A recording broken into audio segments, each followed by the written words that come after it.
Hello guys, my name is Gabby and today I'm going to be doing my top 15 books of 2015. Bend down, where you from? It's been an amazing year of books. I've read a lot of books this year. Yeah, I've read close to about 100, but I managed to pick 15 of the best books that I have read this year. And that's not to say that these were 15 books that were published this year. It just means 15 books that I read for the first time this year that are my favorites. I'm going to start from 15 and make my way to 1. The Martian by Andy Weir. This book was freaking amazing. I loved it. I loved everything about it.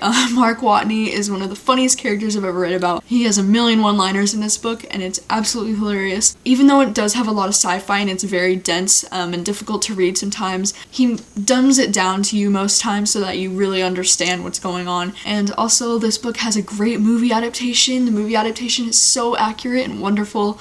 And I love it. Love everything about this. Definitely awesome. Tonight the Streets Are Ours by Leila Sales. This book is not liked very much by other people, but I really love this book. It's about this girl named Arden who's recklessly loyal, and it's about friendships and how sometimes things can seem not like they are. It's, you know, it's definitely like stories within stories in this. She follows this blog called Tonight the Streets Are Ours about this boy named Peter who lives in New York. And it's also Peter's story, it's her story, it's about Arden's family and what they're going through. It's a beautiful ass story. I love it. Like, ugh. Night Film by Marisha Pessl, and this is an adult thriller and it's so freaking good. It took me 4 days to get through this book because it's like 600 pages. It's very dense, but it also has a lot of cool like newspaper looking prints and a lot of cool like website looking pages. It's just an amazing interactive experience with this book. Our main character is a private investigator and is looking into this director who his 24-year-old daughter just committed suicide, or did she? Yeah, and they don't know. They're trying to figure it out. It's so awesome. It's freaking intense. The writing style is so dark and gritty and just like really has this eerie vibe throughout the whole book. It's really good. Skyscraping by Cordelia Jensen. This is a young adult contemporary, kind of told in a poetic form. It is told in like verses and whatnot, and it takes place in the 90s in New York. I absolutely love it. It's about this girl who finds out that her dad has HIV and that her dad is gay, and in the 90s in New York that wasn't as common as it is today. I love the way this author ties in astronomy with talking about their family. She uses a lot of metaphors. Everything about this book is perfect and it deserves way more hype than it's getting right now. Dangerous Girls by Abigail Haas, and this is a young adult thriller. Amazing story about these teenagers who go on this foreign vacation. Anna is best friends with Elise. Elise gets murdered while on this vacation. All the friends in her little group think that Anna, our main character, is the one who killed her, and it's this incredibly intense story. You don't know who did it, you don't know who's lying, you don't know who to trust. It's incredible. I really love this book. The Walking Dead comics by Robert Kirkman.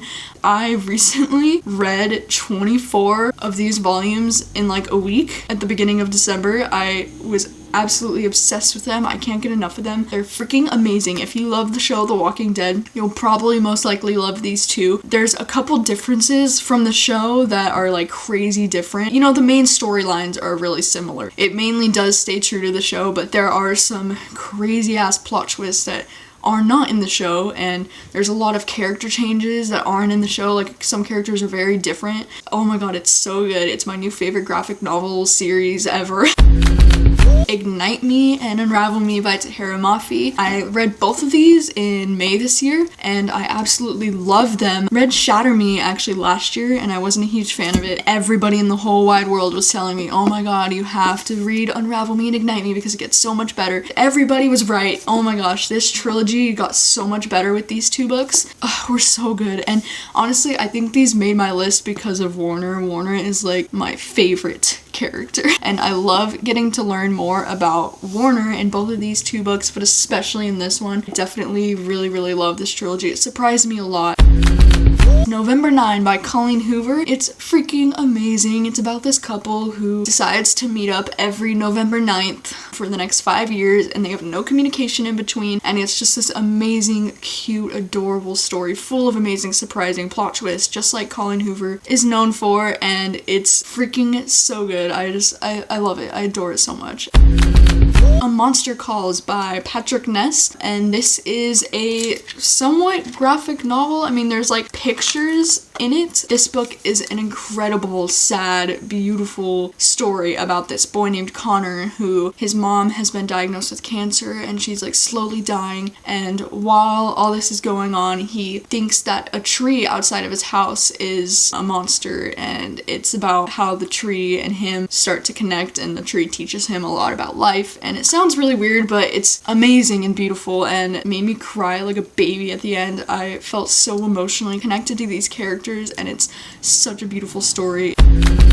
Since You've Been Gone by Morgan Matson. This book is just so much fun. Amazing. I love the characters. I relate so much to Emily as a main character. This book is just about two best friends, Emily and Sloane. Sloane, she leaves behind a list of things for her to do. So much fun. Each chapter in the book is like a different thing from her list. I relate a lot to Emily in the sense that she doesn't know who she is without her best friend. This book is a lot about self-discovery for her, and it's definitely a character development novel, and it's just so beautiful. I love this book.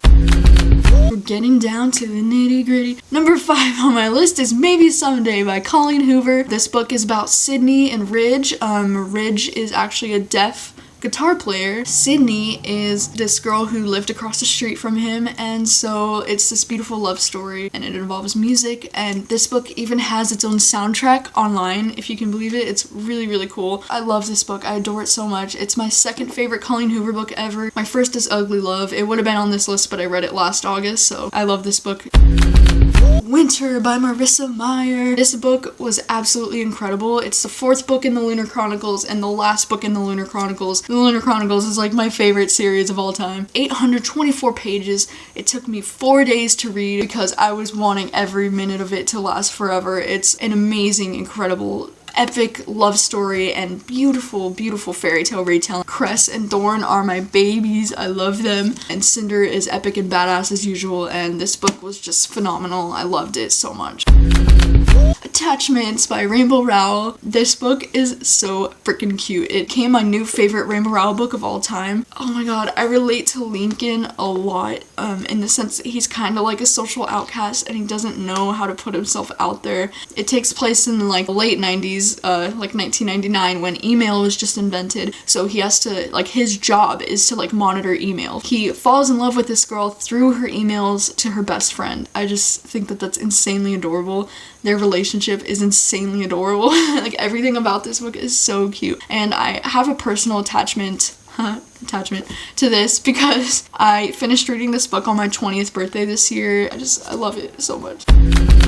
Youve by Caroline Kepnes, and this book is an adult thriller. I know this is kind of surprising that this is this high on my list, but that just tells you how awesome this book is. It's about this stalker dude named Joe Goldberg who stalks this girl named Beck, and then from her social media accounts he figures out where she lives, where she works, all this stuff. It's really creepy, but it's also kind of hilarious because Joe Goldberg is like one of the weirdest characters that I've ever liked. Insane, but he's really funny sometimes. Like, there's like a lot of dark comedy in this. Thing I can relate it to is probably like Dexter. I don't know if you guys watch that show, but you know, or like Lou Bloom in Nightcrawler with Jake Gyllenhaal. Like, he's one of those characters that are so weird and like disturbing, but you can't help but like them. Like, they're funny, they're weird. I don't know, maybe it's just me, but I freaking loved this book. It's told in like second person, which is so interesting and weird. And this book is getting a sequel next year, and I'm so freaking excited about it. I don't know, I've never read a book like this that's about